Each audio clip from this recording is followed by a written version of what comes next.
पे देख यार, किसी के पैसे गिरे थे, उठा लिए उसने।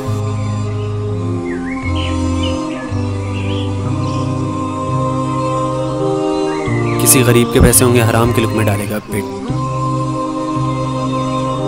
मुफ्ती साहब की एक बात याद आ गई।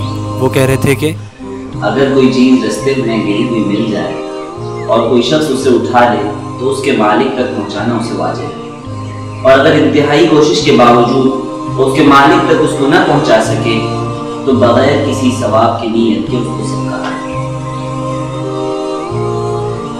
इसकी जगह तू होता तो तू क्या करता? जिसके होते उसको देने की करता।